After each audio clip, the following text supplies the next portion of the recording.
ሰላም ውድና የተከበራችሁ እንዴት ናችሁ? እኔ ደህና ነኝ አልሐምዱሊላህ። ዛሬም እንግዲህ አብርሽ ያለበት አልታወቀም። ሩታ ሀብቴም እንዳያቸዋትኝ ቀብረር ብላ በቡዜ ቤት ተገኝታለች። እንግዲህ ቡዜና ዲብ ለሁለት ሆነው ሊበሏት ደርሰዋል ማለት ነው። ግን አንዳንዴ ሩታ ላይ በጣም ነው ግርም የምትለኝ። እንዲሁ ይህን ሁላ እየተሰደበች ይህን ሁላ እየተረገጠች ትንሽ የቀሰስ እማይሏት እኛ እኮ እነሱ በሚያወጡት ቃላቶች እንዴት እንደሚደብረን አንተ ዴብ ተብዬ ማለት ነው አብርሽን ተወጇዋለሽ አትወጂውም ማለት ምን ማለት ነው? እንዴት የማትወደው የልጇ አባት መስሎኝ። እኛም ዛሬም ነገም አብርሽ እስካልተገኘ ድረስ ፍትህ ማለታችን አይቀርም። አብርሽ ያው ተገዶ ነው እንጂ ያው ተወዶ እንዳልሆነ ሁላችንም እርግጠኛ ነን። እና እነሱ አብርሽን ከያዙት አይቀሩ አብርሽ ከነሱ ጋር ከሆኑ ደህና መሆኑን ካወቁ ከሄርሜላ ጋር መሆኑን ካወቁ ደህና ነው ከማለት ሩታም እንደነሱ ነው ደህና ነው ስትል የነበረ። እነሱም ምንድነው የሩታን ተከትለው ደህና ነው የሚሉ በእጃቸው ከገባላቸው አይቀር ለምንድን ነው ወደ ሃይማኖት ቦታ የማይወስዱት? ወይስ ባለፈው ከሩታ ጋር ሳለ የሚታገሉ ለምንድን ነበር ሲታገሉ የነበረ? ሆስፒታል እንውሰደው፣ የሃይማኖት ቦታ እንውሰደው፣ ጸበል እንውሰደው ሲሉ ነበረ። ዛሬስ እና ከእጃቸው ገብቶ ከሄርሜላ እጅ ገብቶላቸው እንዴት ነው እየመጡ ዝም ብሎ እየተገተሩ የሚለፈልፉ? እኔ ወንድሜ ቢሞት ትላለች እንዴ? አሁን አንቺ እህት ነሽ ወይስ ምንድነሽ? ወይስ ጉረቤት ነሽ ወይስ አረ ምንድነሽ? ቡዜ የምትባየው በጣም ነው ያፈላብሽ ማለት ነው። በጣም በጣም ፈልቶብሻልኝ። ከሩታ ጋር ደግሞ እንካ ስላንቲያ እንቺ ስላንቲያ ማለት አልፈልግም፣ ሰልችተሽኛል ታያታለሽ። ከሰለችሽ ለምንድን ነው የምትጠሪያትኝ? አንድ ሰው ከሰለቸ ለምን ትጠሪያታለሽ በቤትሽ ማለት ነው። ሩታ ደግሞ ስትጠሪ እየተገተትሽ የምትሄጅ ይህን ሁላ እኮ ይኸው ቢገባሽ ኖሮ እነሱ የሚያወጡት ቃላት ለእኛ በጣም ይሰቀጥጠናል። በኛ በጣም ነው የሚደብረን።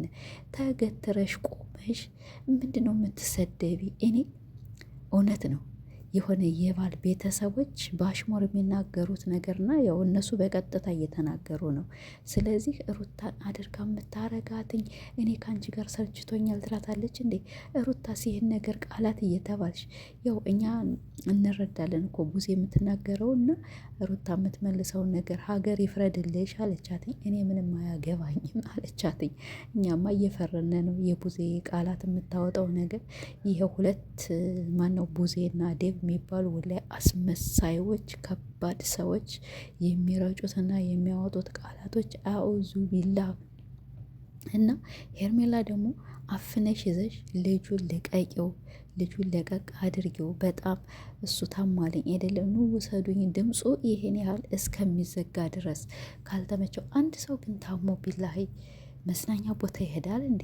የታመመ ሰው መጀመሪያ ከጸበል ቦታ ከዛ በኋላ ወደ የአእምሮ ጭንቅ ከያዘው ወደ መዝናኛ ቦታ ይሄዳል እንጂ እነሱ ምንድነው መዝናኛ የሚሉብን እንዴ? ልጁን እኮ በጣም ጭንቅ ውስጥ እያስገባችሁት ነው። እና ቤተሰቦች እኛ ዛሬም ነገም ከሩታ ጎንነን ይሄን ነገር መጨረሻው እኔ በጣም ነው ናፈቀኝ ማለት ነው። በጣም አሁን ግን የሆነ ነገር እውነት ነው እያልሁ ነው። ለምን አብርሽ የእውነት ታሟል። ያው እኔ ሩታ እንደማታደርግ ሁሌ እናገራለሁ እርግጠኛ ነኝ። ግን ይሄ ልጅ ጭንቅ ነው የያዘው ማለት ነው። ጭንቀት፣ የቤተሰብ ጭንቀት፣ የሆነ የሶሻል ሚዲያ ጭንቀት፣ እኔ የምኑ ጭንቀት እንደበዛበት አላውቅም። እና ሩታም ተወደዋለች ሩታም ተወደዋለች ሄርሜላም ተወደዋለች ይላል እንዴ ዴብ። እናማ ማለቱም ሁለታቸው ከወደዱት ችግሩ ከአብርሽ ነው። ችግሩ ምንድን ነው? ከአብርሽ ሁለቶቹን ሴት ጋር የሆነ ነገር አድርጎባቸዋል። ለምን ሩታም አው የልጁ አባት ነው። ሄርሜላ ጋር ደግሞ አመት ምናምን ነገር በጣም ብዙ ፍቅር ሰርተዋልኝ እና ያችኛዋ ያው ትኛ ብታለቅስ ችግር የለም ግን የሆነ ነገር ችግር የሆነ መፍትሄ ነገር ፈልጋችሁ ወደ ቤቱ ወደ ቤት ይመለሳለሁ እስካለ ድረስ ልጁ ደግሞ ወደ ቤቱ መመለስ አለበት፣ ወደ ልጁ መሄድ አለበት እንጂ ወደ ሄርሜላ ጋር እንዲሆን የተፈለገው ችግር ምንድን ነው? ከሩታ ጋር እንዳይሆን የተደረገውስ ምንድን ነው? ከሩታ ጋር ሲሆን ያማዋልኝ አያረባካችሁ። እሱ ደግሞ ከሩታ ጋር ነው በጣም ደስተኛና በጣም ደስ የሚል ህይወት ያለው። ከሄርሜላ ጋር ሲኖር ደግሞ ፊቱም ያስታውቃል። የሆነ ጭምድድ በግድ ነው የሚስቅ፣ በግድ ነው የሚራመድ፣ በግድ ነው በቃ ሁሉን ነገር የሚሰራ እና ስለዚህ አንድ መፍትሄ ነገር ፈልጉ፣ እየመጣችሁ አትጃጃሉ ብንል።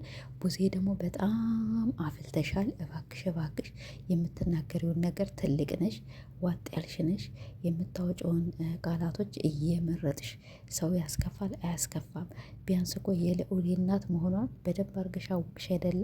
ስለዚህ የልዑል እናት ከሆነች ደግሞ እያሰራቻችሁ ስለሆነ በሷ ስለሆነ ብዙ ነገር ተለውጣችሁ ስለሆነ እንዲሁ ስቅጥጥ አይላችሁም እንዴ? ግን ይህን ነገር ስትሰድቧትኝ፣ ኧረ ተዋት። ሩታስ ግን እኔ ሁሌ ሩታ አንዳንዴ በጣም ታናድጅኛለሽ። ይህን ያህል እየተሰደብሽ ይህን ያህል በኮሜንት በሱ ቤተሰቦች በኦዲየንስ ትንሽ አያምሽም? እና ወደ ራስሽ ተመለሽ። ዛሬም ነገም ከነሱ ጋር በጣም ቪዲዮኔ ባሰሪ ደስተኛ ነኝ። አንቺ ደግሞ የእኛን አሰሚ የምትሰሚ የባልሽን ወገኖች ነው። እና ፍትህ ለአብርሽ ዛሬም ነገም ለአብርሽ። አብርሽ ተገዶ ነው እንጂ ተወዶ መቼም ከሄርሜላ ጋር እንዳልሆነ እናውቃለን። እና አብርሽ ደግሞ እንግዲህ ያው ሁሉንም ነገር አስረድተ ከሄርሜላ ጋር ወደ ቤትና ወደ ሚስትህ እንደምትመለስ እርግጠኛ ነኝ። እና ሩታዬ ያው እንግዲህ በጣም ብዙ ስድብ እየወረደብሽ ነው። ቻዩ እኔ ምንም ማለትም አልችልም። እሱ ውሰዱኝ እኔ አልተመቸኝም እባካችሁ እያለ ድምፁን እየሰሙ መቼም አንድ ሰው መቼም ይሄ ደግሞ ቀነብር ነው አትሉንም? ድምፁ እንደዚያ ስልን ብሎ እኔ እንጃ እና ከሆነ ካመመው ከሩታ ጋር እኛ እኮ ከሩታ ጋር ይሁን እያለ አይደለም፣ ግን ቢሆንም ደግሞ ወደ ሚሆን ቦታ ውሰዱት። ከጸበል ቦታ ሆስፒታልም ምናምን ነገር ውሰዱት። ከሩታ ጋር ሲሆን በጣም ነበር ሲያጠረጥራችሁ የነበረ። ዛሬ ግን አፍናችሁ ይዛችሁ ልጁን ከእሷ ጋር ነው ዝም ብላችሁ ያስቀምጣችሁት። ደህና ነው እያላችሁ ነበር። እና ኮረጃ ይሉሃል። ይሄ ነው ሩታዬ። ያው ፈጣሪ ይርዳሽ። እነሱን ቁመሽ በማስረዳት እነሱ ተናግረው ላናጋሪ እየሰጡሽ ስለሆነ እኔ ከእነሱ ጋር ባትመጭ ደስ ይለኛል። የልዑል ሸጋ እናት የሩታ ሀብቴ የሚዲያው መሪ ከጎንሽ ነን ዛሬም ነገም። ቡዜ ደግሞ አፍልተሻልና ከዚህ ሚዲያ እስከሚያጠፉሽ ድረስ በጣም ቸኩለሻል ማለት ነው። ወላሂ በጣም ነው የምትደብሩ እህትና ወንድም ተብዬዎች እናንተ አስመሳዮች።